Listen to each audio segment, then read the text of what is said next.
Abushia, a brass will say again, Brandon Sia Cassiabo, Eberso, peace 104.3, okay 101.7, and a neat 100.9. Yami and Sa Ewa Shepers Abeka Junction Accra. Hello 101.5 FM Suso Ewo Kumasi Edum. Cassiabo, I did Brahma Numei, and our radio stations abroha Edunum so Ghana ne Amanone. And some lady Makutibini. Abai Etwana Mawaya and say, ya debabo inia eswaba emyedie. This compliance and enforcement unit is not intended to intimidate but to educate, protect farmers and investors. Na edom kuma friends and travelers omumrai. Na enkomo ho ma enkomo no ko wie se. Aban bills ya de kwamra se badwafie. Ama aban ye bomra se badwafo to se. Wo mun kagangum na fast woman fans and says no Adam Kuma so money in no. In the passage of the gold board law, the energy sector recovery levy, the Tumso levy, they also introduced its certificate of agents and many more. Now Yamiya do more there be said a year it's for you now and some data no. Was no man you MPP contra bay Frank Tuni or William Yamwa, a director of finance and administration. Yanano abatro no ho komobo enwei. Deputy Education Minister Dr. Clement Apak say nsanu numa ntete ye ene TV ete ka ho no na de hwe hia ban ye osiso yi papa na nananum kokwakuafo entie amansan dwom kokwo boye sa London Bridge abafom na Ora Stevenson ana ne boaten Ghana kokwakuafo nka bonku kase no na ye president ene anwumre yi ya ne bebo ho nkomo na edom kuma wom na se begem asan kase biem se ebu a aban eton kokwa aba edema kokwakuafo no wo modom kuma akwakohu secret bi wo ho a Peace FM enwumre no saka se boyi so wo de betudwa na yet no ebisida say your percent price no kura na yede mu awom aye 3625 no dey say ba betiso na emema ba ko son akire emma mesiriwa mienu abro wo meku wo mo bone ne sei ense bi ka ho na dwumre madawo ma yede so na yamfa emu aseda emma Oson's chemist that the Oson's Gala capsules abase as MTN Sigana say memenda ba ya betwo nyina se otis a despite media ya obabia na ye MTN adaroma exanse say de yamfa simu shemu ebium high sense Ghana say everyday prices for everyday people Dolphin roofing system and chance ya de boda so ne beche amawo ene etono Dolphin ehonum afi mamemfa nko budget cash and carry Wamo ena edi Blue Jeans energy drink aba Blue Jeans energy drinker na budget cash and carry for ena di abadwa so Pepsodent cavity fighter eno no na Pepsodent cavity fighter no ayeka ho asem na pause ebe mu wonum atie no wonum ada ho kama eno no ohine yire spices so nim ho asem ontime mfa ohine yire ho nwane nkoka se makosha benzu wo sha benzu wo sha hio still obanu aduan na me ahwe onsan no se na esi bofa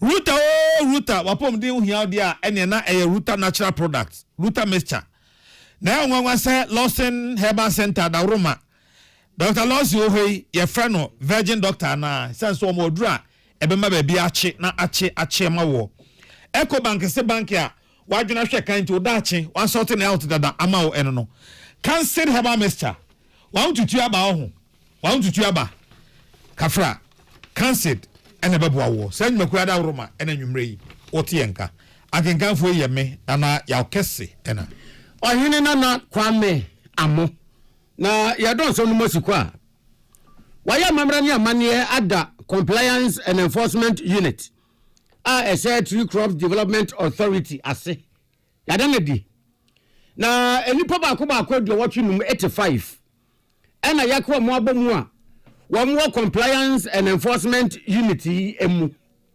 Na wama said the say Minister for Food and Agriculture, Honorable Rikopoku, and a chile mumra. Wamuda compliance and enforcement unity edi.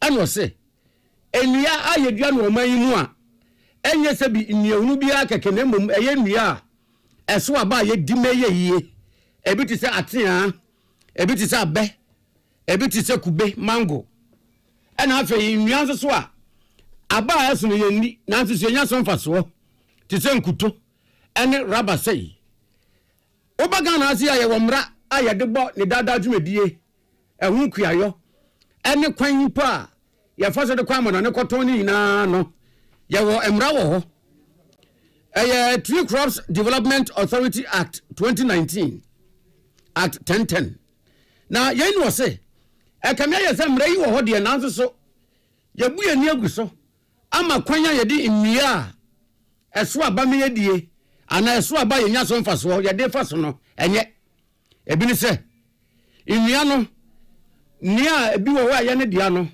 obehe no adanya asase ne dia ma wo mo mutu asase mo agudie na nyani na ye twegu adanya ye betu gold and diamond sika ko e wa asase na se eno dan chance so a ye wonyema ba ku mienu bi wo ho a ye de ye sabi sa nwie iku ayo ho adwuma enye ebi krampo ni se sabi enwo a ye nya di free atosodie mu ye wakwan ya so de be free o mema kwa mo no ne a ofa so ebi di fadu Nicodemus kwan so no ma ye ko de sumase na wo mo de ko chese ehun outdoors entity compliance and enforcement unit ya wo madan edie no na se dia ne se wo mo beboa ma samra na ewo ho dada no ya se mukubu na ye adwuma se de se na efata.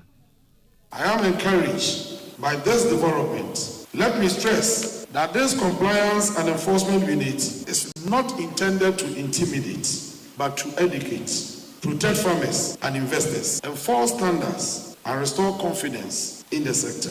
A critical aspect of this mandate is the fight against illegal and unregulated activities, including illicit importation of vegetable oil and other practices that undermine local production and threaten the livelihood of over 1.2 million Ghanaians engaged in the oil palm, cashew share, and rubber sectors. TCDA was established by Parliament to regulate, develop, and promote such strategic tree crops. Passing out of these officers, therefore, represent a decisive move from policy intent to institutional authority. And any paid you are watching our compliance and enforcement unity, wamuna wamo ebabehe.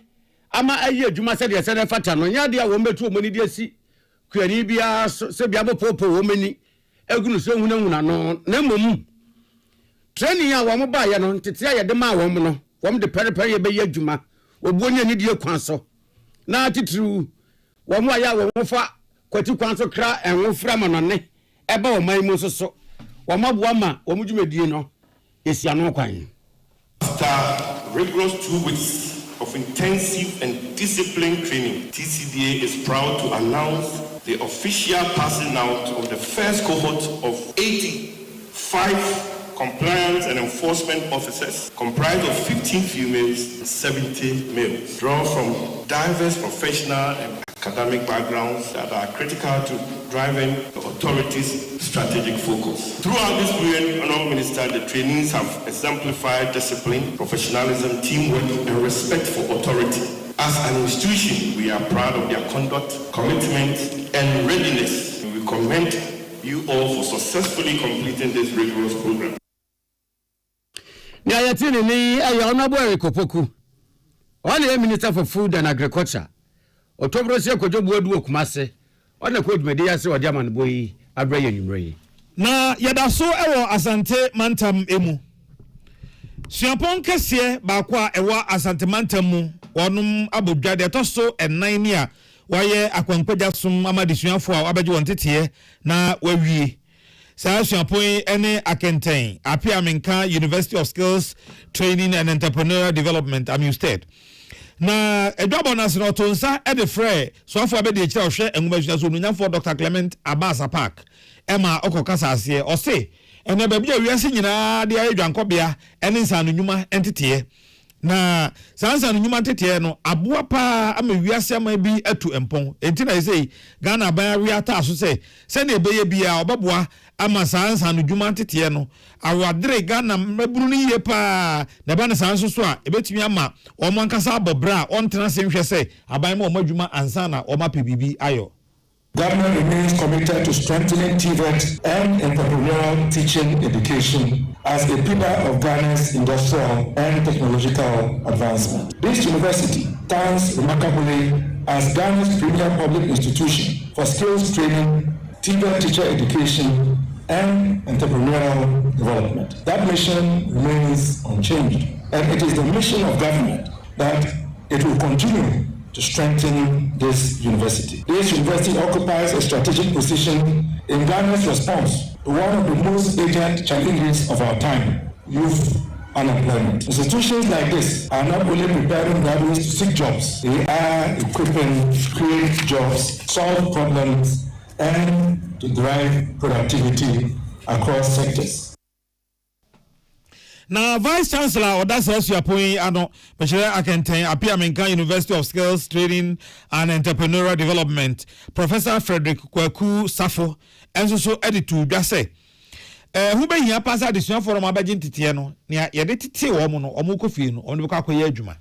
The university needs adequate financial clearance to recruit additional staff, particularly academic staff, to address the widening gap in student-lecturer ratio. Our current situation falls significantly below the student-lecturer ratios prescribed by GTEC. Consequently, the university has been compelled to engage lecturers and other staff on part-time, casual, and contract basis to augment the staff numbers at a high cost and deprive us of the use of our IDF for infrastructure expansion and improvement.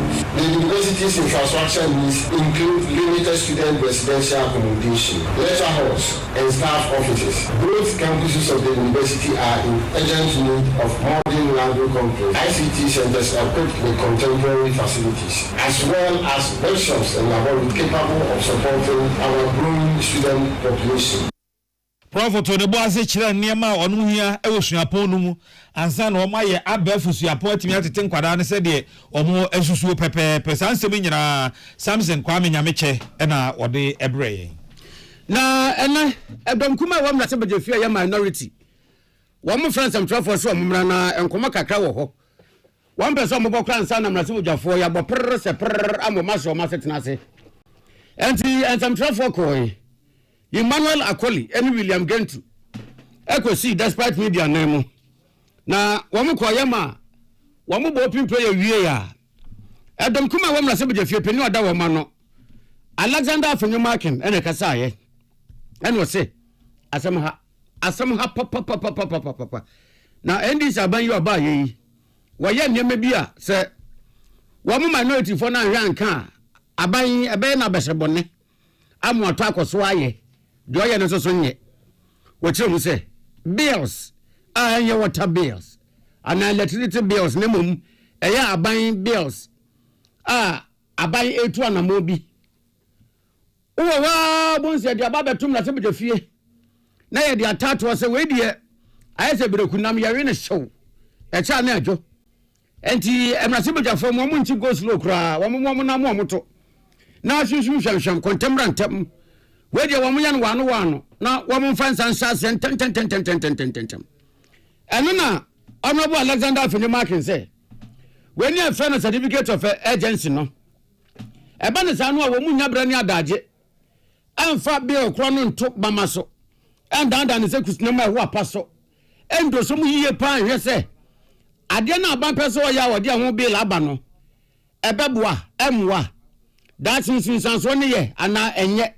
We munya daje esan say certificate of agency nti na e was say one year fast and then was say sanyame ya don mam na so bojafo san so bra setena biewu a sa de no won so aban ni so obibi a wode ba ana won famra ntem no munya daje embobo ho yes wode ba bebu omutuja so munya ne ntem da bia ndie wo mo mpene se kra. The had their way in the passage of the gold board law, the energy sector recovery levy, the Tumso levy. They also introduced its certificate of urgency and many more other laws that they pass it through certificate of without any school. We never sound a caution to the NDC majority. If they are not ready to read, we are ready to read.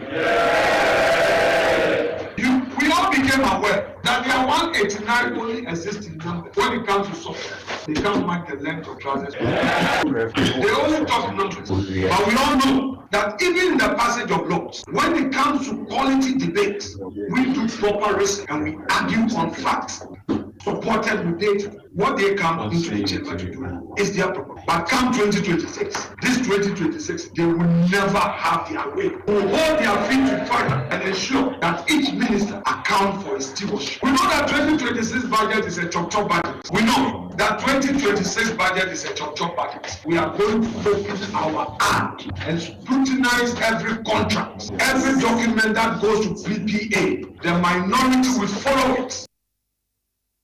I'm not saying Honorable Alexander Fenyoma can be you. Was ya bayi was ya na Wamudon Kumana Beka say. Abango and Yachum, Ghana for new money. Now so there are no more can no money pa, Yachum no more can I be. And the same was say, a young woman pass and this abayi bayi. What to me at two in a man one day a boom. Electricity tariffs, woman a costro. As I say, a bank croyano. I'm not no more position, you know. MPP abandoned the levy by come once and pound, and the only say, one about one to be removed. They decided to impose it. Remember that they said e-levy was bad and they were going to scrap, they were going to outlaw. Ghanaians celebrated them when they repealed the e-levy. But let's look at something. They took away e-levy, but utility tariffs alone. So far, we have seen an excess of 27%. Electricity tariff under Akufa, where we're paying e-levy at 1.5%. And they were telling us, the NDC told us that it is too much. Today, electricity tariff have gone up in excess of 27%. That is NDC hypocrisy. They also came to Parliament in the dead of night to introduce the Tumso levy, which upon our scrutiny, they decided to suspend it. But again, in the dead of night, they started the implementation. So Ghanaians are being burdened with all these levies. The Krakramu, woman, and some truffle, Muase, and Alexander Fenyoma can be you. Was it a Ghana for you know who say, I buy you or buy ye? We did Ghana for Yambo. I bear my Ghana for Sessi from Titunin and saying, Trotro, ada passenger can we are yet dear man for some crown so when you're beautiful. Hundreds of Ghanaians are stranded for hours because the national fleet has collapsed from over 1,000 public buses to barely more than 100 in operation. No more than 400 Metro Mass buses rot in garages or have even been sold off as scrap. Commuters are headed into overcrowded trucks or priced out by artificial scarcity. Not because Ghana lacks engineers or planners, but because this administration cannot even maintain a functional public transport system and has reduced policy to press conferences while people sleep in queues. This same culture of negligence has bled into our foreign policy, where careless performative diplomacy has now helped land Ghana on a shameful list of countries whose citizens can no longer obtain immigrant visas to the United States. Yaya tini ni ye don't come one must be free penny or that woman no. Honorable Alexander Fenyoma na enwo kire ye na what kasa no say Chinyama nyoku NDC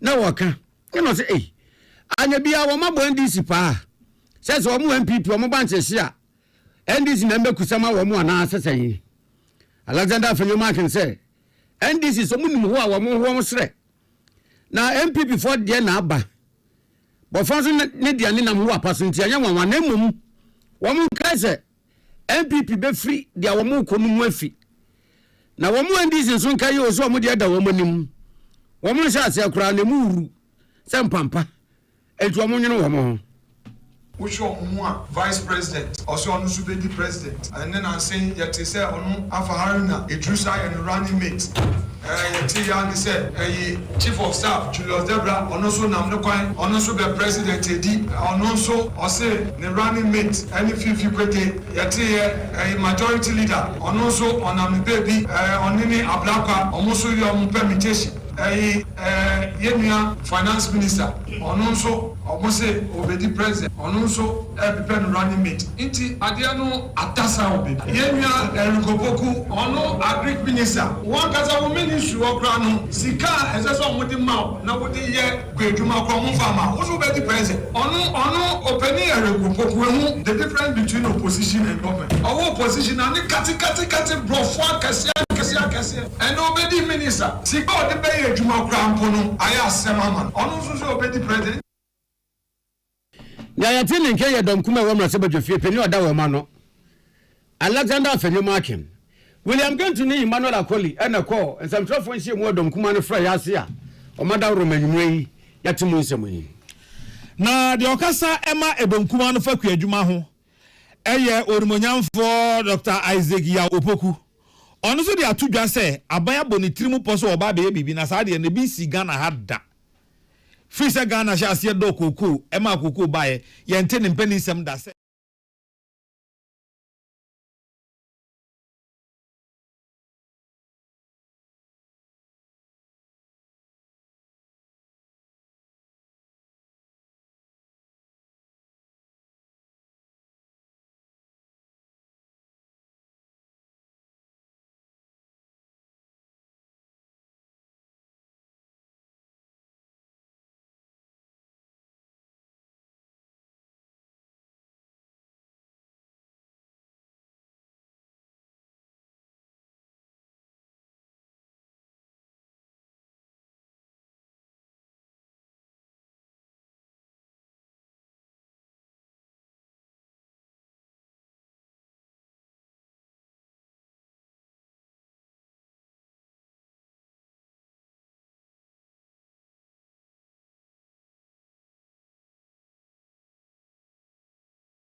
Never did another day can so what is and you go to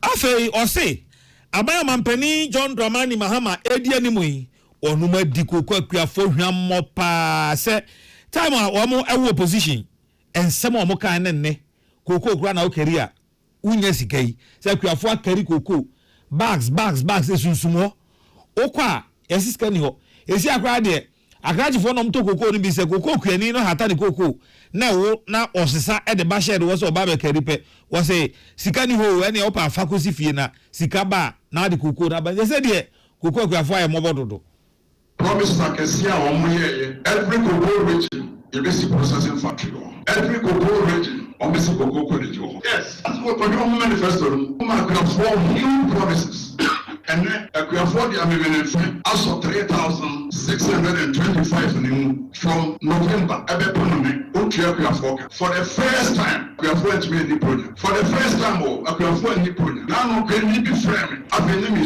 also talk go 100 bucks the yare ya prescription manu o to and that's all this go what talk go 100 bucks is mentia akuafo ni bi o wa omuko obia almost the say because we get 3,625 ubema me saying huge discount nani ado money bia no aton and this our promise na mo de make akuafo sa promise eno ne amode ma akuafo ana ene edom kuma no ene de sa semo sei atudwa na ye kwa homa so na ye ne won mo a ewo kokko kuanu mu nkasa akotwetwe nkomo abisa se eya amanyo semunti na dom kuma no kan se ana se sa ena etie na titani a oda Ghana Cooperative Cocoa Farmers Association ano owura Isifu Isaka ene ene no ehwehwe enkomo yi obani ma joy meje so the cardinal na ho ye de mompai bo ye de nyame ase de di kan edom kuma na ye ensanjofo nhyiamu bi na se cocoa no mu career ye nya sika ntua muka ampa ɛyɛ nokorɛ. Every time bɛn. Every busumi du baako na wie yɛ ɛbɛ du mmienu nom ɛna saa ɔhaw ne hyɛ aseɛ. Na LBC ne bi suso mu nkakra ba mprempren deɛ ɛyɛ zero koraa sisi ɔma gyae koraa kyɛ sɛ yɛntɔ koraa biom koraa. Yɛntɔ sɛ sɛn. Sɛ koko kuani ukoko awo wosɛ wode kɔ opisi hɔ ama nato a wɔse fa kɔ fie na sika ni hɔ anaa fa si hɔ kɔsi sɛ sika ba na wode si hɔ so a me ne woyɛ nhyehyɛeɛ sɛ wode si hɔ na weiti no ɛso te a mɛte afirim enti akuafoɔ no bebree ɛde koko ne san ɛfoto wɔ mo dɛm enti mprempren deɛ the whole Ghana yɛnim baabi a LBC bi wɔ sika a wɔde tɔ koko no mekadena. Na mo bisa akrachefoɔ no a mo sesɛn.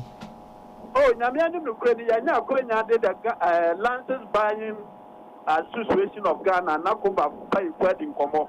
Omo kyerɛ sɛ ɔhaw no bro omo so. Omo LBCs ne de wɔn yɛ agent a omo tɔ koko ni fra akuafo hɔ. Na ɔmo de kɔma koko board na koko board atwi omo margin ama omo.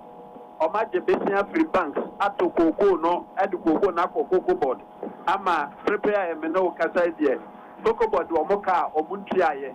Eti bank for HSU omo agye omo sika ne ade nti ama ɔhaw kɛseɛ ɛna abɛto omo so nti pepe omo ka so omo to koko na ɛka no mbɛsoa agu omo so nti no omo so iso Na obeni sɛ omo ka ne saa no a sɛ nka na nanse omo de betu dwa no de te ye ne sɛ aban se ɔka kyerɛ LBCs ne sɛ omo ankɔpɔ omo sika ɛntɔ omo koko nti afɛ ya de nti na omo se Oma pebosi akwa kutokuko na yemfi omo hono mente ase papa. Ye woman say o ka LBC no nkope o musika nkoto koko a for the past 2 years am no ye no. Na mum so nkoto koko no no de ba. E se wotua ne ka no onya sika foforo e kokoto koko na eba. Wakwaje besi akoto koko na frikuani ho de aba. Cocoa board trader ne say on to koko no biom because ebo no ba bia adu no. Wa reaching a limit into one pa. LBC no so any ibia who say traders no so amount obium. Nti say LBC no kotoba na ukoko board betua ne card ya woni problem. Or the first kana besa kotofu fro. This is the case koko dodo o ma to de aba no bebre na wo kam a koko board ntumi ntua o moka which is fact. Ni amukan dia na kire say enya politics. Oh yeah there. Look any politics because Oko a former Cocoa board for Admetri and paying for a more Cocoa board baby at Koma or Admetri and a challenge and also say it goes beyond Cocoa board. And maybe the amount from the any quantity they are my yourself because by beer I didn't know. Traders now Moto Cocoa every Ghana no. And now Cocoa born a wage man swap up from now so Ghana yes sign forward this contract a one was running. Traders ne say Ghana by anti cocoa no so a omo ntrobium enti omo de bibia be sha ho say omo rechi omo limit ni nyina ne say cocoa na wo pe e dia producing the chocolate no wanya enti wo hia bio meanwhile omo to free Cote d'Ivoire, Cameroon, Nigeria, Togo because a hub one there ya peso which is a big challenge. Na Martin so say said na edonkuma na kan say aban so opeso oti cocoa so no credit, but I do not so say one so crowd there is no way traders no better cocoa. No, it's say, me no work as I tell my buy 2 cocoa, na your friend is say, floor price no, $7,200, and the cocoa boy $4,120. It means that the abiding market for $5,040, no, as what by difference of $1,000. It's definitely a buying so share cocoa cost now, a become margin, LBC margin, haulage, administrative cost, a homane paniane, your friend is a butter, a day cocoa no money in your factor. But the upper farm gate price, this is the no prano, a check, international price, no by difference of $1,000. Oh, okay. And you know. Sa cocoa no a omo to na osi scan ni ho no eye Ghana nyina na se efa ba bi kakra eye Ghana nyina because LBC ni nyina jaito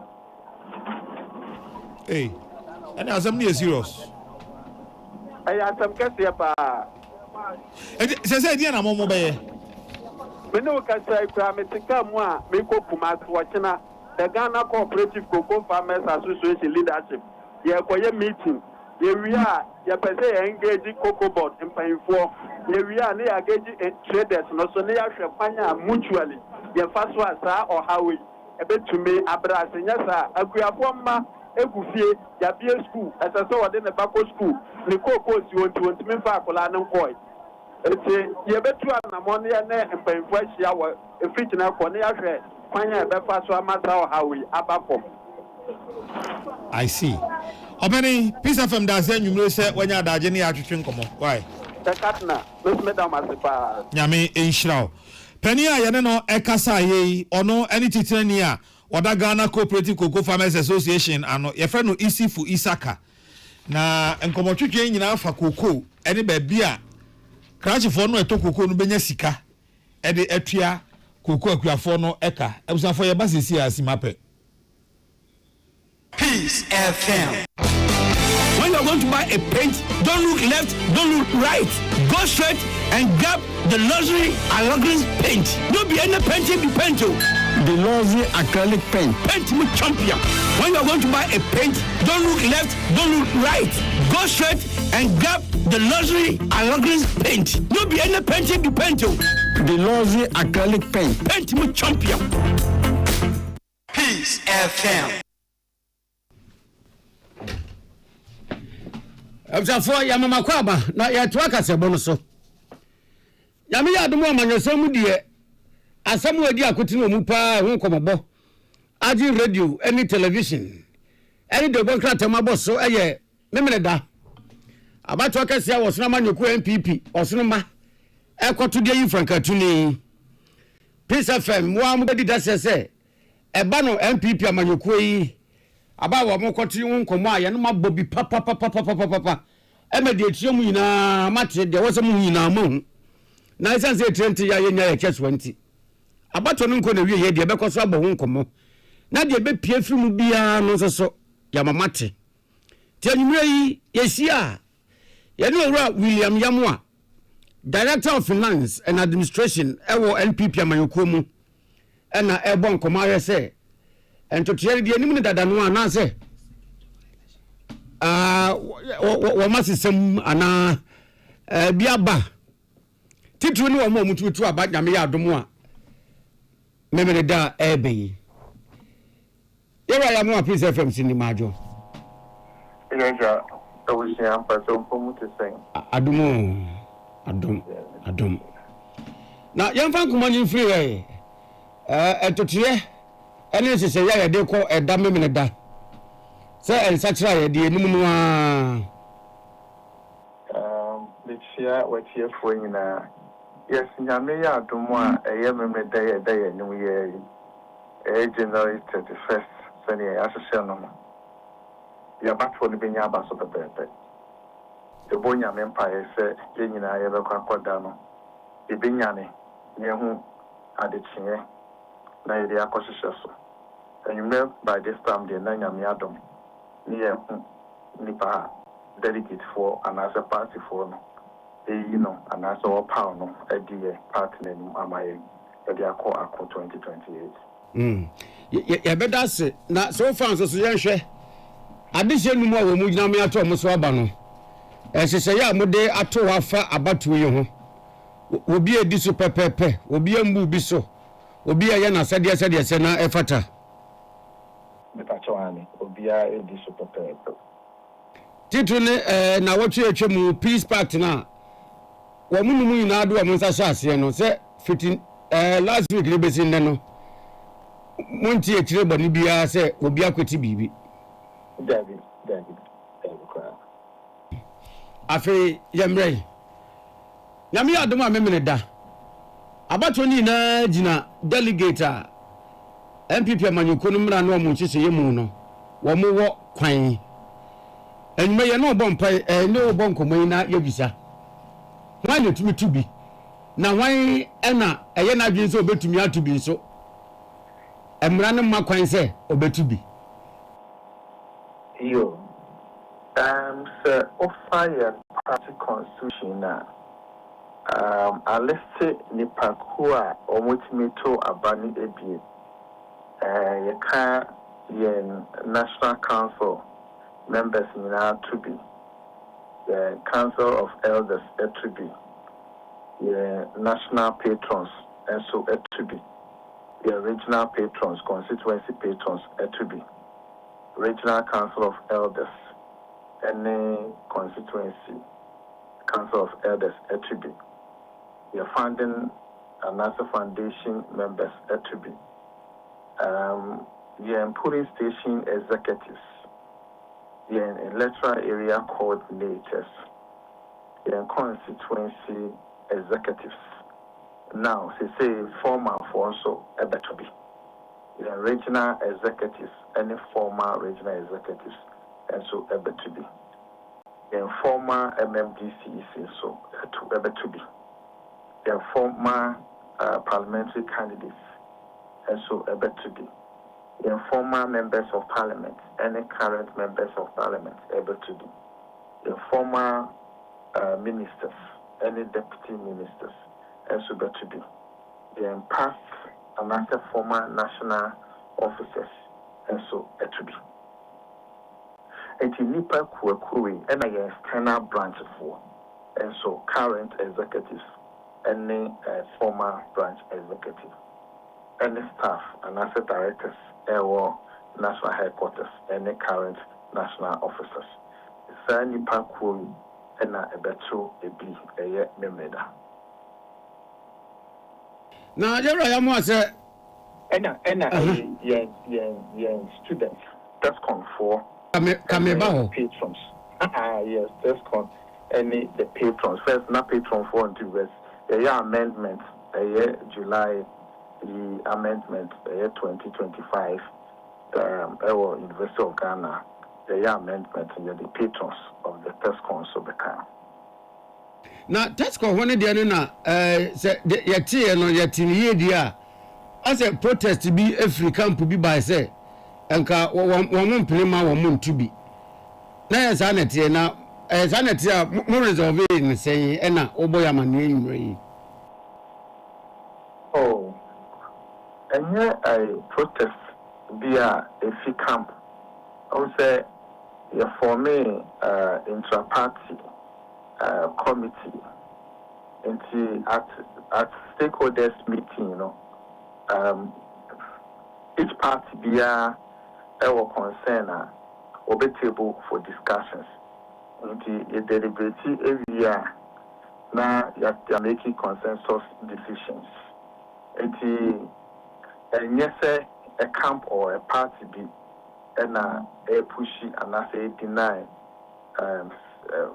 nipa cool be say or more because constitution of the party is a powerful and a supreme into individual entity and violate and I say and breach the constitutional provisions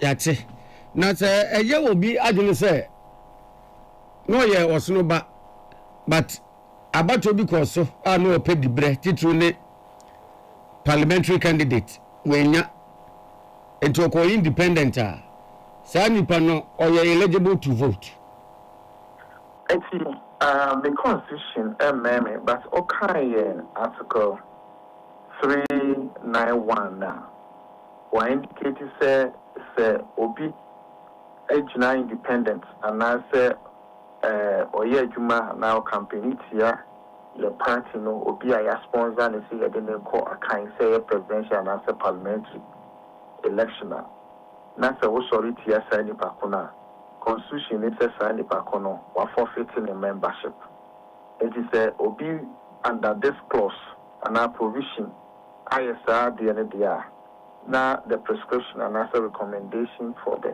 that act according to the provisions what the constitution money that is automatically or you see the word automatic nipa kono forfeiting membership now so when you're a member of a party so there not just a ultimate participate or party activities.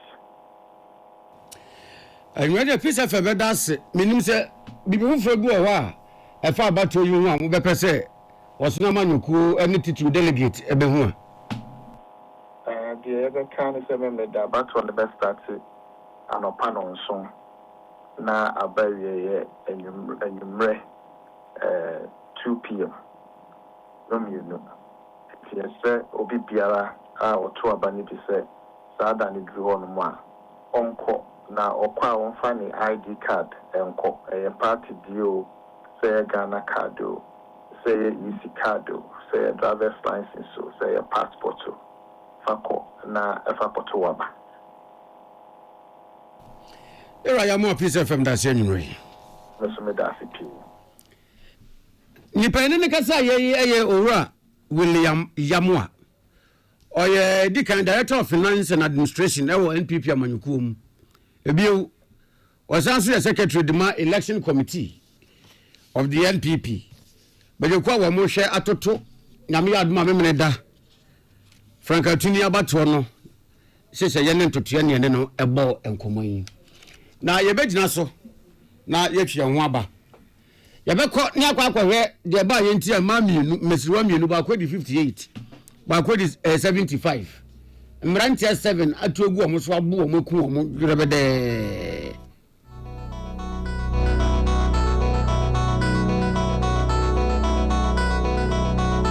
Peace FM. When you are going to buy a paint, don't look left, don't look right. Go straight and grab the luxury acrylic paint. Don't be any paint if you paint. The luxury acrylic paint. Paint me champion. When you are going to buy a paint, don't look left, don't look right. Go straight and grab the luxury acrylic paint. Don't be any paint if you paint. The luxury acrylic paint. Paint me champion. Hey, Andrea. Challenge these days, new level crown. Where did you pass? Me, pass somewhere. I just switched for a better life. I switched for comfort. Look, your salary deserves better. Switch? Yeah. How do you mean? I switched my salary account to Fidelity Bank. Oh, okay. And that's my jackpot. I get higher loan amounts with lower interest rates, as well as personalized financial support. They gave me a loan to expand my side hustle. And the terms are just flexible. Wow. Your salary deserves better. Oh, my salary deserves better, Pa. You see the way you are smiling wide? Yes, I will switch and smile wider.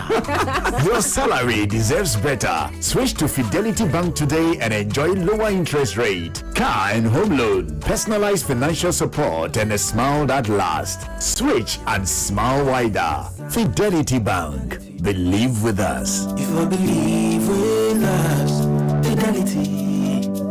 If I know I need your side, Fidelity. Happy delight food you. Swachulala, chichi sauce. Afrana pa. Epe pass you breakfast and was in woman. Don't happy delight food juice against with toast, cereal, and even bamboo.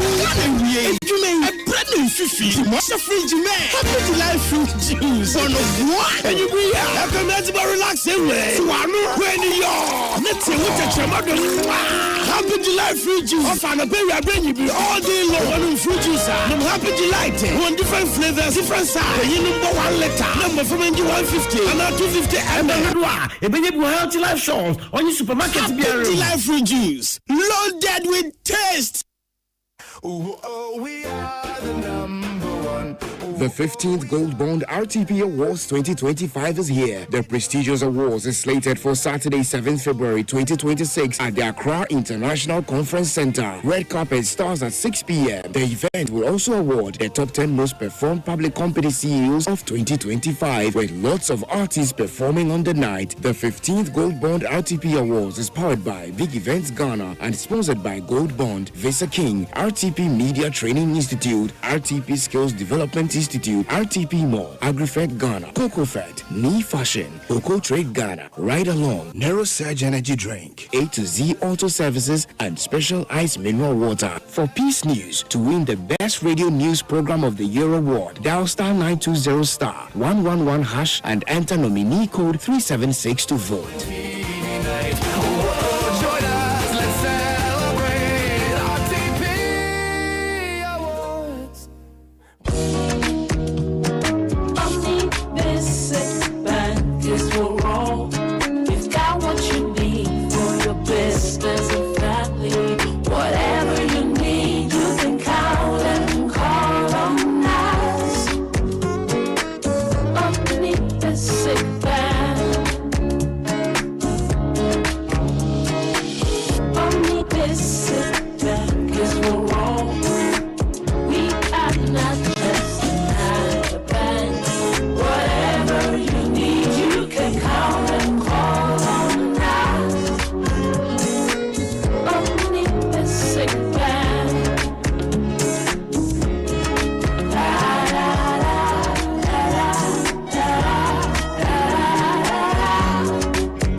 FM. Tune it in, turn it up, Peace FM, and rip off the knob. Peace FM, Edward Nyuno Saka Sebosini. Na yako timpani mansimu. Awra wo sem biasi na nyamya nimu ne asefem pa anwudwire so. Emesiriwa mienu ba kwa di 58 years. Ne di ya de Mariama Jato. Ana ba ko so di 75 years. Eduasumum. Ne di Edudun Wang. Natural gutu. Na mai mienu mranche baako enson a wo mu na firi abusiakro mu wo mu kwatwe mane abo edi kogu mesiriwa mienu iso a beatings ne de yi wo ma broma mesiriwa mienu ekuo mu ya na bone ben Abdullahi Kadir awa man so Abdullahi. Yes. Yo. Na mai mienu wo mo bone ne sanya mrante enson sabiye edemmo ene mabro maku omo yi. Yo medasi na sa mema enson a omukodi sa bon no according to omu reason ana the current omu yes say sa mba mi no omu e baifo ana omuna ema omu busiami tambia busiani nkwana nim ana say misfortunate all the time no in some baby ewo omu ebusiani na assembly nyasi on the 18th of January sa mema 7 no omuko group baby ewo Togo because sa baby no timpane this we just a border community to Togo for consultation ana omuko duru ho a sa nipa na o yesu se ya kire omu se e sa mami no na all the time omu di sa e how no eba omu abusi ana pastor ba kuso e confirming say na pre sa ma no ana omu di e how ana say all the time some people etisi sa abusi ana me ma say me e kan bo e kwashia ma no community eben honum efo baby man where efo Sumaduri. It's also a very small community close to Timpani, but it's under the Timpani district. Eko Blue Mai Emma Mami Nina Efri. Na Omufa say nka umbet masie man secretly.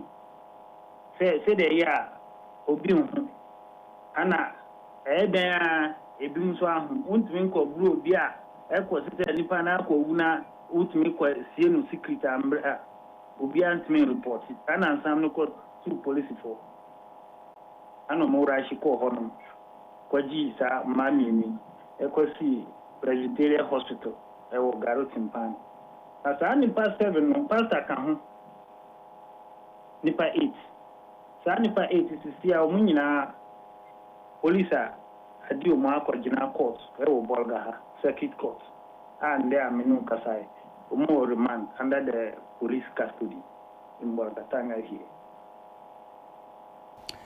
Yo kadi ya beda se nyumre yo mina ya rawsam Timpani mansimu ana arawsam si ya Sumaduri nikro baako ana Abdullahi Kadir Edohaman boya bre. Afe yako Kumase Institute of Research, Innovation and Development ewo Kumase Technical University na yere director Professor Smart Sapon atwetwe enkomo mokaya na otwetwa mu no FNPP fo abato ya ho ye fa candidates num ni nyina ahwe obi a ho odene ne obi a de baba pono no so obi a se obomodene edi nkunimu a de obetimi aye e de ama party no ene ade ene na otwetwa to enie ye hwe no akwanfo fro se okay ya de Ken ohine Japan ene hya ase ye hunu na ho oden ye hunu mreyo enti sa wo fa Ken na ho oden a wo no now de dia aka ni nyina toto ho a enti obi ade ntwa no wodi we dia epimpempempimani a wobɛhwɛ wɔn nyinaa ho ɔden na ne kan na gyina mfimfini a yɛde nan na aka ne nyinaa atwa ne ho ahyia ne ahwɛ sɛ wohwɛ na ho ɔden no ano ɔwɔ ɛne nan no aka ne nyinaa ho ɔden anya bia ɔno na ho ɔden no ɛboro wɔne a aka ne nyinaa so ana yɛbɛyɛ ne saa de amaka ne dates ne nyinaa so akɔ akɔsi efiada Professor Smansapa Majoy. Yeah, the cardinal major Serbia. Yo, yɛda ase papa asɛm bisa ne da hɔ no uso mu sɛn. Good. The cardinal me ma yɛtiefo nyinaa adwo na yakasɛ NPP for Akan na ɔtwe a yɛdi mu ya de kɔnkonkosi ne memenda so de na ɛgyabo na ɛgya timi anya aba bedua aba bɛsen kɔ na yɛhwɛ mpanimfo num yi sɛ nea ɔkaeɛ no last week ɔma ho ɔden no mu nyina so kɛseɛ paa ɔmde ba kansie nim ne yɛhwɛeɛ ɛnɛ yɛhwɛ in comparison to candidates no a aka no then na we wɔ as ahoɔden a ɛboro wei deɛ so ɛne mmerɛɔyɛ a ɛno nso ɛyɛ sinto a ɛbɛkɔ atia no anaa biribi saa yɛfi aseɛ with ɔpanin Kennedy ɔhene Japan honorable last week no mebobɔ so say ɔyɛ outspoken for me he is the most outspoken nti ɛyɛ ahoɔden a ɔwɔ ma ne boro ɔmu maka ne nyinaa deɛ so the most outspoken yɛba ne mmerɛ ɔyɛ no so a I think say just as he is the most outspoken he is the most quick-tempered amongst all the 5 aspirants nti no ɛba sɛ delegates na hwehwɛ the most outspoken it will go in his favor ɛba sɛ delegates no nso ɛwɔ issues with temperament the most quick-tempered and also the most tempered person so they are ɛne na anhwɛ a na akwatia ɔno ɔpanin Kennedy again ahoɔden baako a ɔwɔ ɛyɛ ne legislative experience of all ɔmɔmɔkɔ akansie yi nyinaa no ɔno na watena parliament akyɛ paa ɛnso nso no ɔhwɛ the reverse is the cabinet experience ɔno nso na only cabinet experience koraa eti one big strength ɛyɛ he is the most experienced legislator of all the 5 na ɛkɔ no but again Odania he is the most inexperienced when it comes to legislative obi say ani Dr. Bawumia ne Openi Brian ne Openi Educhumde ni say no we cabinet ministers no Openi cabinet Japan so Openi cabinet Japan so say me I bobo so no sabe as a press secretary to President Kufuor there were many occasions he had to go with him to cabinet yes or encore as cabinet member there but sabe you saw Tifona or recording a busua there ni adini gives you some feeling of the legislative experience in the most experienced legislator of any Canadian Japan but the most inexperienced when it comes to cabinet and as executive level experience sabi or also a bekweti kakra now say what in terms of diplomacy in fact it appears he needs to up his diplomatic approach to things kakra for me it doesn't match with Omo Makani now Omo approach to things are more diplomatic than Openi Kennedy Japan and also the rest are more diplomatic more than Openi Kennedy Japan no credit yet my main fast as we in terms of no credit but obi a few ones and the Sebeka no cry you should be seen to be so kind of across all but your strength of truth should not be only when it comes to Mufiasem now other side maybe people don't see that one as diplomatic and when you want to tell the truth for it to cause a change they will send you a can sabi obi e comfort now you been to form church and kasa chena it me manage in terms and say bia o tia no ya you want here for some weaker ones they may get hardened now a ban penifo a tie remember yechia it appears and they say no almost all the penifo a tie of any candidate go for wodom fan to top any ba omia kwansa but ye sure no one kasa obetimi akasa 2023 e dey ban no wo lusu mpanimfo ni binom but send a tattoo a tattoo moon, or something young penny for pa, everyone campaign. Oma well so movie, a penny quan usua. Akan no war, I think GPHA also. 2023 so beka money penny for the kita ni mu pa ono ne openi opon bill. So na ye ka say openi kwam yusu eni the chibio odi Brian the champion chi honorable. Openi opon bill eni openi Kennedy chibio ono di openi o say we dutumachi. But etetu ye no akesefo a omuso sabio Ghana ha ye ni momu a omukasa ebine mu bebre so abedi na chi a strength e man campaign no. Yenim obi openi kwaku kwatin former deputy finance minister Obuasi MP openi Charles Bisiu onowo iska beketan omia wonto ena openi kwabna Boatin Josu MP openi Stephen Amo anom ni ade a eka openi Kennedy empenifo a sabe tetu ya openi opon bi onom ni openi kwaku owusu kwame owusu no mu koye no omuso baba beboa bwandi strength man sasa bi okọ akona owo empenifo so eta nechi again no business wise a job any branch so me the better to fun kakra but in terms of local businessmen na omuko akansi idie openi Kennedy gina brand na strength man or was that strength no e bia no ni boti pen be openi brand but omuma Kennedy or was that strength in the same omuna in terms of demonstration of a business ne ability to prove say we are successful businessman. The leadership style dance kakra. Over the leadership style, you were democratic style, you were autocratic style, and all those styles are in. Maybe na koye mixture of autocracy kakra, any democracy kakra. Where the autocracy comes in, when he starts to speak. But I say, stopping there in visa. However democratic you are, now we are entering into autocracy. In the leadership style, and I think he combines both the autocratic and then the democratic styles near there. Another strength of what power or the tutu mupaka is siege na yepa kasi favor no ni policies or diabebu.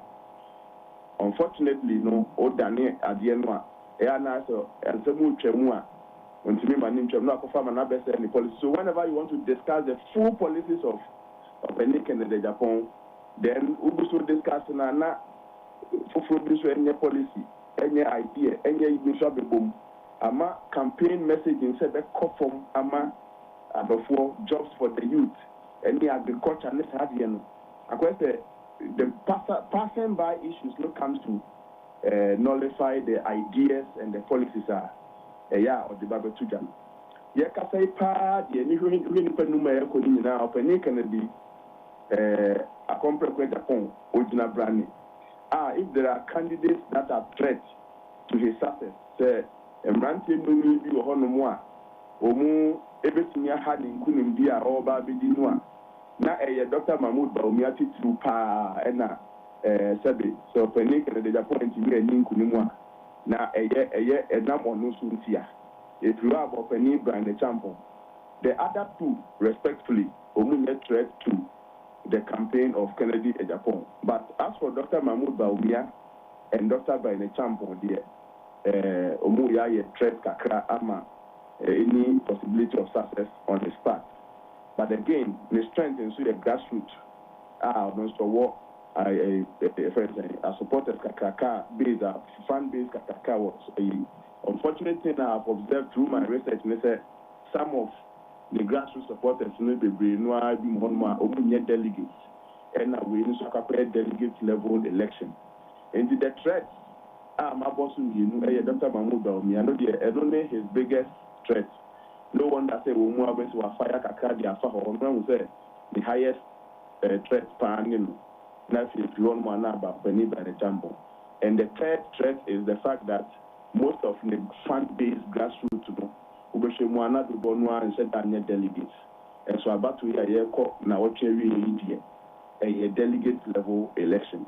And in summary, all the total and penifo numwa kanuma which make us say or highly competitive. I also say one more original competition mabane or no kakopa. Except that some of these things we have discussed, a plus, a minus, to his success towards Saturday Abanua Omuba Betum. Prof, yadasi enyumre. Okay, Mr. Medasi. Professor Smart Sapon.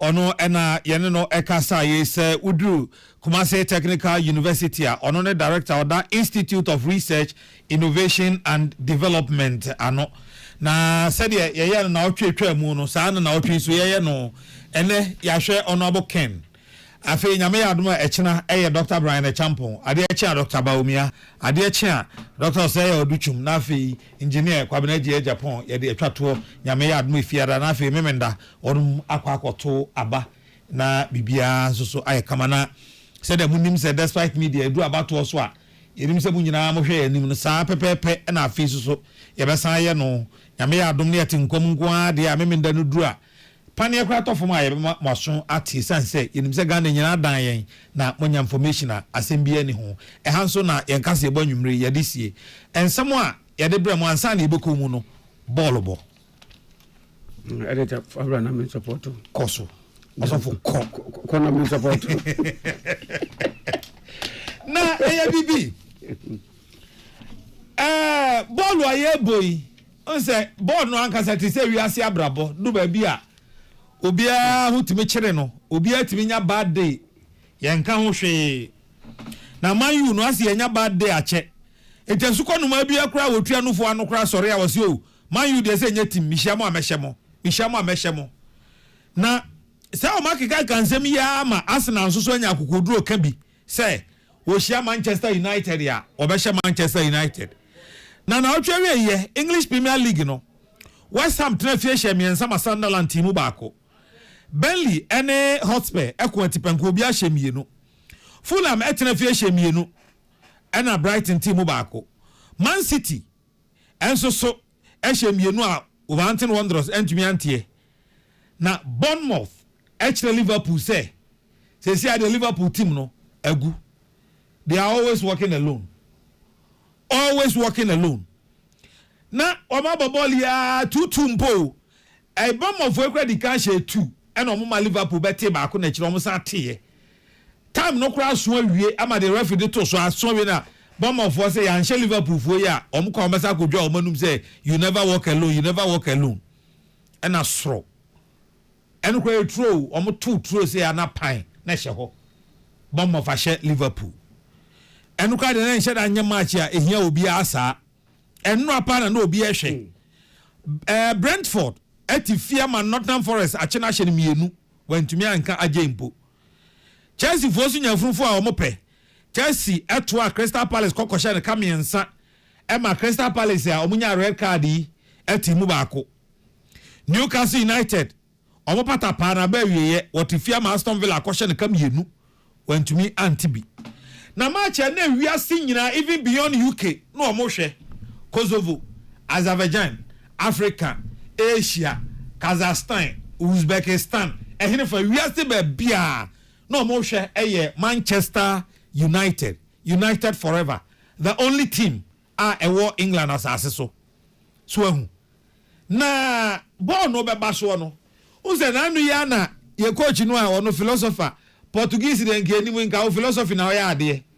Wa ba hye kambu ni ya ba be gina o da bia na aka boys in ball bo ena fa ko si hin me dem we no mensesa no ya pa ko chiche obi aso one san tatis akwa ise da now 40-year-old boy enu aso ne ni sei ja ye beja no kwa na ko ye ja no kwa man ko ye se Amorim wankwa ko begu Manchester United ena Michael Carrick ba no so boys e ho ye me de be ye adwuma o che Manchester City asa Guardiola more ball da Man City a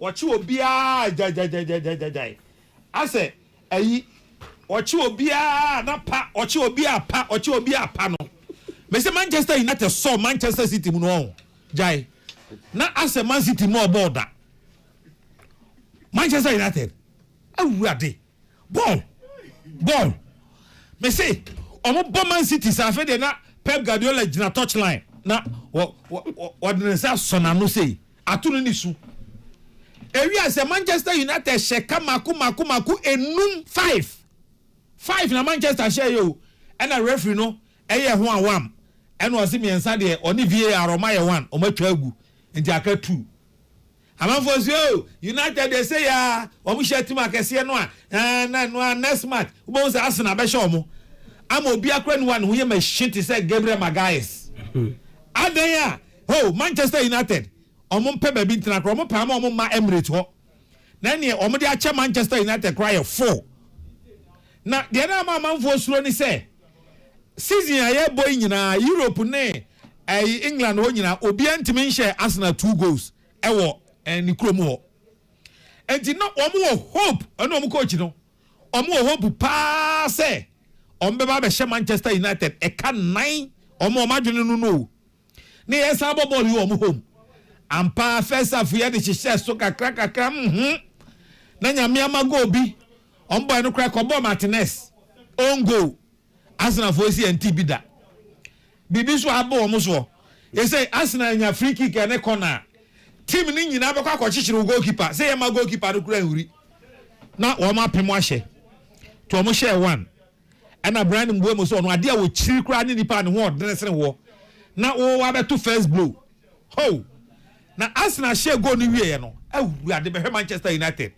ya kan tiki taka nankasa eno ne a carrick ball Jesus of Nazareth carrick ball masa Jesus no to me pa carrick Chelsea o ma ball ni bi eno wa ma na kan ball ni bi carrick ball da enye lose asam ne kan de winning ne kan ha carrick ball me say pa afede precious Arsenal voice so sama omo Mayfield am koto no free space Zubimendi was so ma back pass no dey akoto Mbuemo anim Mbuemo twa na keeper no da form defender ba ko so ba no asa twena fa ha na ono so da ba bi no abobo ya for mutem sro go na call first half no by second half no mu no na abrante chene pari dogu awurade Christ watra center line ka kra bi o oni Bruno Fernandes take ho o pega ni ti o say ati ay mo bufu kwa ni de Arsenal fo no ye na say o mu ni ball bi bama kunya mani tri so na chawo sau go ashe Arsenal bete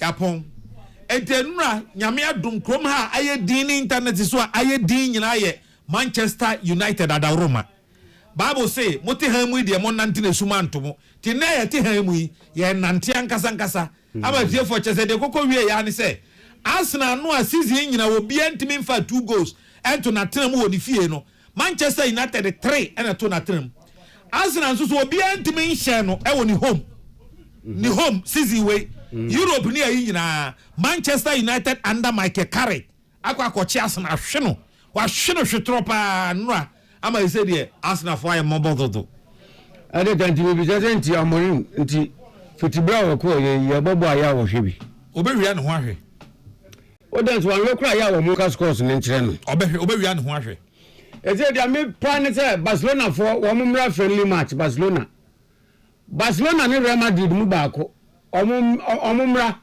friendly match keke Barcelona say ya chi wo mu a 4-1 Real Madrid de abelas ma wan krampo de so no 26